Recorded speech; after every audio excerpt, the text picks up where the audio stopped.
Gözleri görmeyen Bulgar kahin Baba Vanga'nın şimdiye kadar iddia ettiği birçok olay gerçekleşti. 11 Eylül'den 2004 yılındaki tsunami'ye Brexit'e kadar birçok tahmini tutan ünlü kahin Baba Vanga'nın 2020 yılına dair tahminleri gerçek mi? Gerçek adı Vangelia olan Baba Vanga Bulgar asıllıdır. 31 Ocak 1911'de o dönemde Osmanlı'da, bugün ise Kuzey Makedonya Cumhuriyeti topraklarında olan Ustrumka'da doğdu. Evlendikten sonra bilinen ismi Vangelia olmuştur. Koson dağlarında, Rupite bölgesinde hayatının çoğunu geçiren bir herbalist olarak bilinir.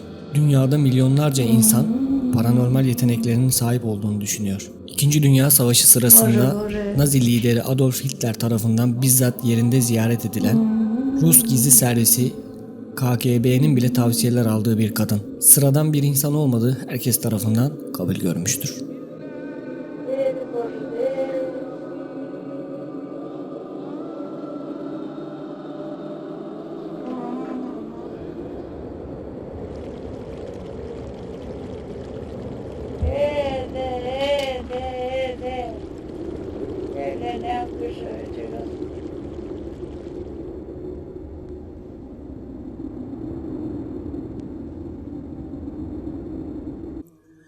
Baba Vanga 1996 yılında hayatını kaybetmiş. Ancak ölmeden önceki gelecek yıllara ait çeşitli öngörülerde bulunduğu iddia edilmekte. Kehanetlerinin arasında Birleşik Krallık'ta yaşanan Brexit, 2004'te yaşanan tsunami, 11 Eylül saldırısı gibi pek çok olay var.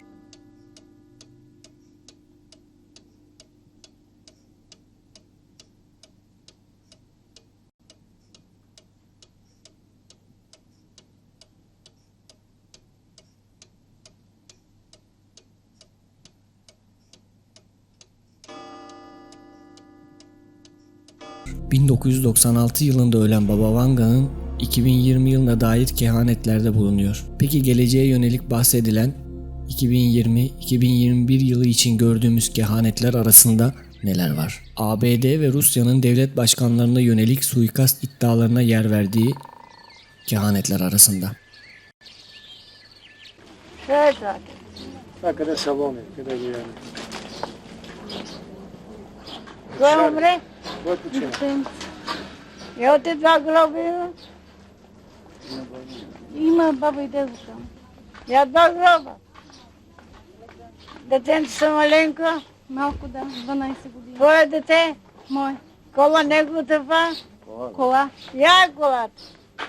Язък. Това детенце. Боже, Искам да си го Момче! преродя. Момченце, искам си го пак. как да не го изкачи си ма? Леле за колелото пита. Има ли колело? Ima, da.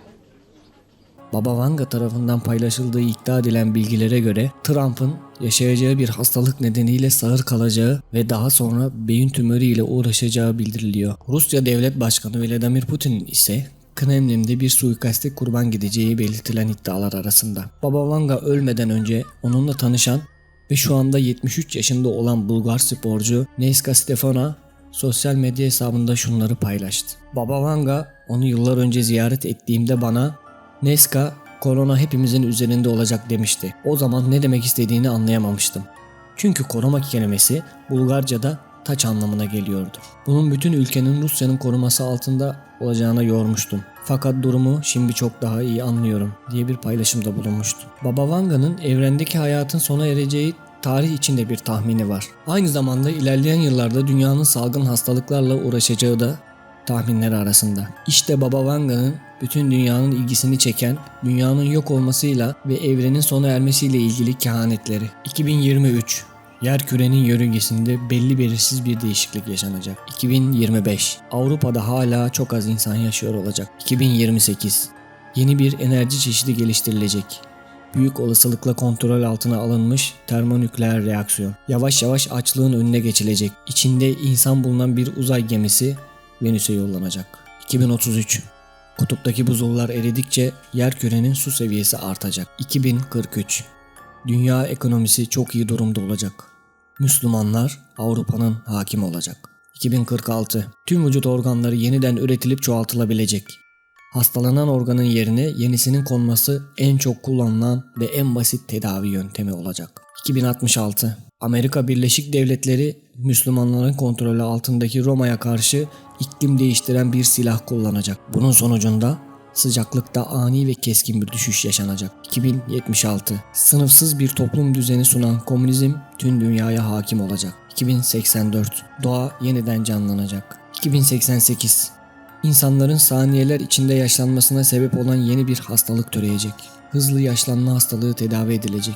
Ve son olarak ünlü kahin Baba Vanga'nın 5079 yılında evrendeki hayatın son bulacağı kehaneti en ürpertici olanı. Baba Vanga'nın kehanetleri ne derece doğru tahminler, orası tartışılır boyutta. Bu konu hakkında neler düşünüyorsunuz? Yorumlara yazabilirsiniz.